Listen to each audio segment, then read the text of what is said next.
ఈరోజు దేవుని మాట మత్తయి సువార్త 1వ అధ్యాయం 18 నుంచి. యేసుక్రీస్తు జనన విధం ఎట్లనగా, ఆయన తల్లి అయిన మరియ యేసేపునకు ప్రదానం చేయబడిన తర్వాత వారేకము కాకమునుపు ఆమె పరిశుద్ధాత్మ వలన గర్భవతిగా ఉండెను. మరియ యేసేపునకు ఏం జరిగింది? ప్రదానం అయిపోయింది. కాకపోతే వారు ఏకం కాలేదు.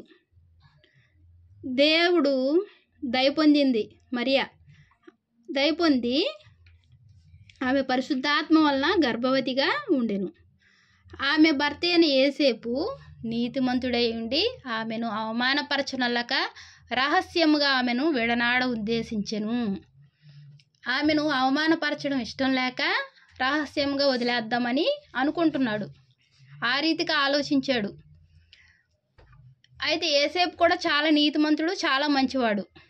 అతడు ఈ సంగతులను గూర్చి ఆలోచించుకొనుచుండగా, ఇదిగో ప్రభు దూత స్వప్నమందు అతనికి ప్రత్యక్షమై, దావీదు కుమారుడు అయిన యేసేపు, నీ భార్య అయిన మరియను చేర్చుకొనుటకు భయపడకుము. ఆమె గర్భము ధరించినది పరిశుద్ధాత్మ వలన కలిగినది. దేని వలన గర్భం వచ్చింది? పరిశుద్ధాత్మ వలన గర్భము ధరించినది. ఆమె ఒక కుమారుని కనును, తన ప్రజలను వారి పాపముల నుండి ఆయనే రక్షించును. కనుక ఆయనకు యేసు అని పేరు పెట్టుదు అనెను. యేసు అనగా అర్థం ఏంటి? రక్షకుడు అని అర్థము. రక్షించేవాడు, రక్షించే దేవుడు యేసు అంటే. ఇదిగో కన్యక గర్భవతి అయి కుమారుని కనును, ఆయనకు ఇమ్మానుయేలు అని పేరు పెట్టుదురు అని ప్రభు తన ప్రవక్త ద్వారా పలికిన మాట నెరవేరునట్లు ఇదంతయు జరిగెను. ఇమ్మానుయేలు అంటే ఏంటి? ఇమ్మానుయేలు అనగా దేవుడు తోడని అర్థము. ఇమ్మానుయేలు అను పేరునకు భాషాంతరమున దేవుడు మనకు తోడని అర్థము. యేసేపు నిద్ర మేలుకొని ప్రభు దూత తనకు ఆజ్ఞాపించిన ప్రకారం చేసి తన భార్యను చేర్చుకొని ఆమె కుమారుని కను వరకు ఆమెను ఎరుగకుండెను.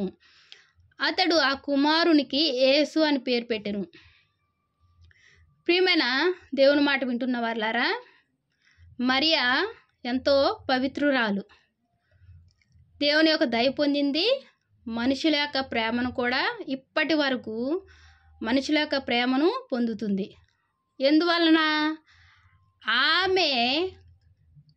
ఆమె గర్భవతి అయింది. దేని వలన? పరిశుద్ధాత్మ వలన. ఆమెకు ఎవరు పుట్టారు? మానవాల్ని రక్షించే యేసయ్య తన యొక్క కడుపులో నుంచి పుట్టడం జరిగింది. అందుకని అప్పటి నుంచి ఇప్పటి వరకు ఇంక ముందు తరాల వారు కూడా ఆమెను పొగుడుతారు. ధన్యురాలు, ఆమె ఎంతో ధన్యురాలయ్యింది. ఆ ధన్యతను బట్టి ఆమెను జ్ఞాపకం చేసుకోవడం జరుగుతుంది. మరియ ఎంతో పవిత్రమైన స్త్రీ. మాటల్లో కానీ, నడవడికలో కానీ, తన యొక్క ఆలోచనలో కానీ ఎటువంటి తప్పు లేదు. ఎంతో పరిశుద్ధురాలు. ఆ యొక్క పరిశుద్ధంగా జీవించే విధానాన్ని బట్టి దేవుడు మరియను ఎంతో ప్రేమించాడు. ప్రేమించి తన యొక్క శరీరంలోకి ప్రవేశించడం జరిగింది.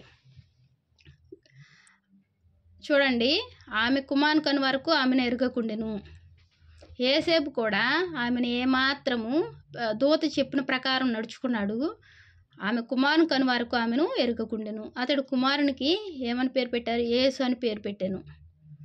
ప్రియమైన దేవుని మాట వింటున్న వాళ్ళారా, మనం కూడా మరియ వలె ఎలా ఉండాలి? యథార్థంగా ఉండాలి. ప్రవర్తనలో కానీ, మాటల్లో కానీ ఏ తప్పు లేదు.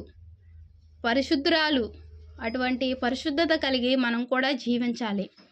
జీవిస్తే దేవుడు మన హృదయంలో కొలువై ఉంటాడు. దేవాది దేవునికి వందనాలు. ప్రార్థన చేసుకుందాం. మహాప్రేమగల తండ్రి, కృపగల నాయన, దయామేడ, సర్వశక్తిమంతుడా నీకు ఎన్నో వందనాలు, స్తోత్రాలయ్యా. తండ్రి నాయన, మా పాపాలను తండ్రి తుడిచివేయడానికి, మా పాపం నుండి విముక్తి కలుగు చేయడానికి ఈ లోకానికి వచ్చిన దేవా నీకు ఎన్నో వందనాలు, స్తోత్రాలయ్యా. తండ్రి, అంత మాత్రమే కాకుండా మా జీవితంలో తోడుగా నీడగా ఉంటున్న దేవా నీకెన్నో వందనాలు చెల్లించుకుంటున్నానయ్యా. ఇమ్మానుయేలుగా ఉంటున్న దేవా యేసయ్యా నీకెన్నో వందనాలు స్తోత్రాలయ్యా. గొప్ప దేవుడు అయ్యా, మాకు దొరికినందుకు వందనాలు చెల్లించుకుంటున్నానయ్యా. మా కొరకు వచ్చావయ్యా, మమ్మల్ని రక్షించడం కొరకు. తండ్రి నాయన, మా పాపాల నుండి విముక్తి కలుగు చేయడానికి తండ్రి నాయన నువ్వు వచ్చి నా విధానం ఎంతో గొప్పదయ్యా. తండ్రి నీ ప్రేమను మేము మాటల్లో వర్ణించలేమయ్యా. ఎన్నిసార్లు స్తుతించినా, ఎన్నిసార్లు ప్రార్థించినా రుణం తీరదయ్యా. మా జీవితంలో గొప్ప మేలు చేసావయ్యా. మమ్మల్ని అందరినీ ప్రభా రక్షించు నిమిత్తం ప్రభా ఈ లోకానికి వచ్చిన దేవా తండ్రి, నీకేమి రుణం తీర్చుకోగలం, ఏమీ లేని వారం ప్రభా నాయన. తండ్రి నీ వాక్యం వింటున్న ప్రతి బిడ్డను ఆశీర్వదించండి ప్రభా. రక్షకుడుగా తోడుగా ఉంటున్నందుకు వందనాలు చెల్లించుకుంటున్నాను ప్రభా. తండ్రి నువ్వు చేస్తున్న సకల కార్యాలను బట్టి వందనాలు చెల్లించుకుంటున్నా ప్రభుని ప్రియరక్షకుడు అనే యేసుక్రీస్తు వారి నామంలో అతి వినయంగా బ్రతిలాడి వేడుకుంటున్నాను తండ్రి. ఆమేన్ ఆమేన్. అందరికీ ప్రైజ్ ది లార్డ్.